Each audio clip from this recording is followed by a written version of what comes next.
आज का वीडियो थोड़ा डिफरेंट होने वाला है। आज मैं अपने स्टूडियो में बैठ के ड्राइंग नहीं करूंगी, आज मैं करूंगी outdoor and you won't believe what happened today and for that you need to watch the full video. So stay tuned. ये टेम्पल काफी हाइट पर है and reaching here was not easy at all. जब मैं सीढ़ी चढ़ रही थी दैट वाज रियली टफ। मौसम थोड़ा गर्म था, धूप भी थी। Even though time around 4:30 to 4:45 का था, फिर भी बहुत गर्मी फील हो रही थी और honestly it was taking a lot of energy. मैं इतनी ज्यादा हाफ रही थी that I couldn't even speak. दर्शन करना कभी इजी नहीं होता, it's always a little difficult but maybe that's what makes it special. और ऊपर जाते वक्त हमें काफी सारे मिल्क के पैकेट्स मिले जो हमें ऊपर तक लेके जाना था और हमने इसे एक ब्लेसिंग की तरह लिया because we got a chance to do सेवा। मैं और अमित हम दोनों बारी बारी से इसे ले जा रहे थे। ज्यादातर वो ही उठा रहा था बट मैं भी थोड़ा थोड़ा हेल्प कर रही थी। It was a mixed feeling.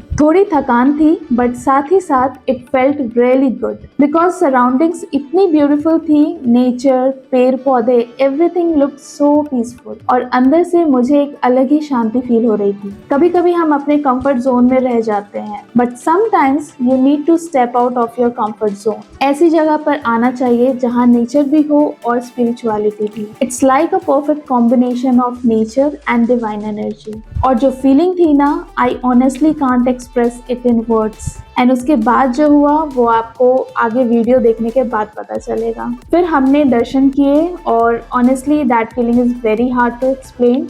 It was so peaceful, इतना शांत जैसे सब कुछ एक मोमेंट के लिए रुक गया हो। नो थॉट्स, नो स्ट्रेस, सिर्फ और सिर्फ सुकून। मैं काफी देर से पिकॉक की आवाज सुन रही थी but I couldn't see it anywhere. जैसे वो छुपा हुआ था and I could only feel it's presence. और जैसे ही हम टेम्पल के बाहर आए suddenly we saw a peacock sitting on a branch. It was such a beautiful moment. मैं literally shock हो गई। मुझे इतना अच्छा फील हुआ like this moment was waiting just for me. मैंने जल्दी से अमित को बोला iPad निकालो, I don't want to miss this moment. जैसे ही मैं बैठी ड्रॉ करने I started praying from inside. Please बस 30 मिनट्स के लिए यहीं रुक जाओ, प्लीज मूव मत होना till I complete my drawing. मैं सच में अंदर से प्रे कर रही थी that this moment stays a little longer. और जो उसके बाद हुआ it felt like a miracle to me. वो पिकॉक बिल्कुल भी नहीं हिला, इट जस्ट स्टेड देयर। मैं ड्रॉ करती रही and it kept sitting at the same place. 5 minute, 10 minute, 20 minute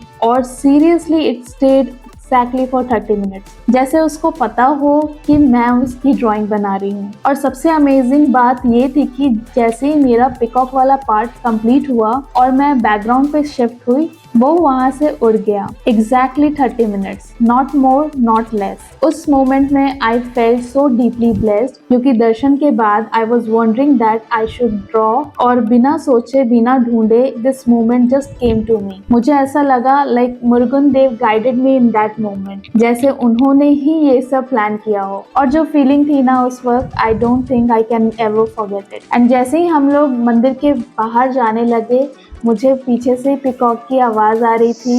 ऐसा लग रहा था जैसे वो हमें बाय कह रहा हो और मैं भी थोड़ा इमोशनल हो गई थी और मुझे बहुत अच्छा लगा था क्योंकि उस टाइम तक धूप कम हो गया था और बहुत प्यारा मौसम लग रहा था एंड आसपास का नज़ारा इतना प्यारा लग रहा था कि मैं बता नहीं सकती। And then I visited Lalita मास temple for the first time and then we had idli and dosa. This is the final outcome of my art work. अगर आपको ये वीडियो पसंद आया है तो please like, comment, share and subscribe. It really motivates me to create more such videos for you. Thanks for watching.